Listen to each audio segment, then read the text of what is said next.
क्रमांक 37 मधनं भारतीय जनता पक्षाचे अधिकृत उमेदवार आमच्यासोबत आहे दिलीप भाऊ. दिलीप भाऊ, काय सांगाल, कसे तुम्ही समोर जातात यावेळेस निवडणुकांना? प्रभाग 37मध्ये मागच्याही 5 वर्षात मी नगरसेवक होतो.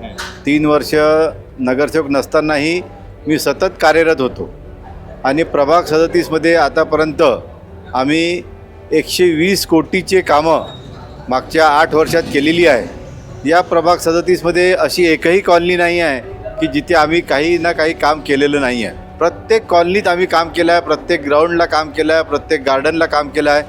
त्याच्यामुळं लोकांचा स्वतःहून एवढा प्रतिसाद आहे मला की ते म्हणतात की दिलीप भाऊ आले आणि मला असं वाटतं की 16 तारखेला आमच्या या प्रभाग 37मधनं 4ही उमेदवारांची ही एक प्रचंड जीत, म्हणजे प्रचंड मताधिक्याने आम्ही 4ही उमेदवार इथून निवडून येऊ एवढी मला खात्री आहे. आपले जे सोबतचे उमेदवार आहेत त्या उमेदवारांबद्दल काय सांगाल?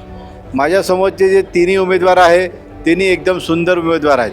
एक निधी तेलगोटे, एक युवा चेहरा, महिलांमधला युवा चेहरा हा देवेंजींनी दिलेला आहे आणि त्यामुळे त्या युवा चेहऱ्याकडे आमच्या या प्रभागातली जेवढी युवा शक्ती आहे हे पूर्ण आकर्षित होत आहे. त्याच्यामुळं तो एक चांगला उमेदवार म्हणून आता आमच्या या प्रभाग 37मध्ये डेव्हलप होतो आहे. त्याच्यानंतर दुसरे आहे आमचे संजूभाऊ उगले.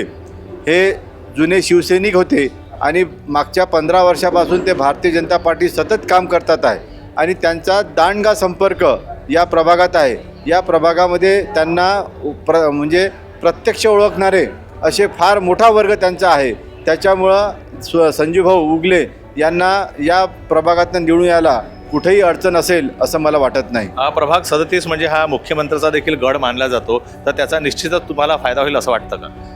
100%. कारण की या प्रभागामध्ये आतापर्यंत आम्ही 50 कोटी रुपयाचे तर सिमेंटचे रोड केलेले आहे. हे पैसे कोणी दिले तर हे तर आम्हाला देवेंद्र फडणवीस साहेबांनीच दिले. फडणवीस साहेबांचा हा मतदारसंघ आहे आणि ते स्वतः आता ज्या काय त्यांचं जे आमदारकीचं निवडणूक झाली या प्रभागातनं आम्ही त्यांना 7,800 मताची लीड या मतदारसंघातनं त्यांना दिलेली आहे. त्याच्यामुळं त्यांचा जो जनसंपर्क आहेत आणि त्यांचं कार्यालयसुद्धा जे नक्षत्र सभागृह आहे, ज्या नक्षत्र सभागृह कार्यालयामध्ये गव्हर्मेंटच्या सगळ्या स्कीम ज्या तिथे लागू आहेत आणि सगळे लोक या भागातले तिथे जातात, त्यांच्या समस्या सोडवून घेतात आणि एक चांगला ऑफिस आणि सगळ्या लोकांचं एक चांगलं त्यांना ज्या काही समस्या आहेत त्या समस्या निवारण करण्याचं चांगलं केंद्र आमच्या या प्रभागात असल्यामुळं देवेंद्र फडणवीस साहेबांचा आम्हाला खूप मदत या प्रभागात मिळत आहे. एक प्रश्न असा आहे की 2017 ते 2026 आला आहे, या दरम्यान लोक निवडणुकीला समोर गेलेले नाही आणि सगळ्या ज्या स्वायत्त संस्था आहेत तिथे निवडणुका झाल्या नाही. इतक्या वर्षानंतर जेव्हा आपण लोकांसमोर जातो तर आपण लोकांना काय आव्हान? मी लोकांना इतकंच आवाहन करील की जरी मधात 2017पासून जरी निवडणुका झाल्या नाही तरी या प्रभागातले जे नगरसेवक होते, माजी नगरसेवक, जसा मी माजी नगरसेवक होतो, प्रमोद तबाने माजी नगरसेवक होता, सोनालीताई कडू माजी नगरसेवक होत्या, नंदाताई जिचकार माजी नगरसेवक होत्या.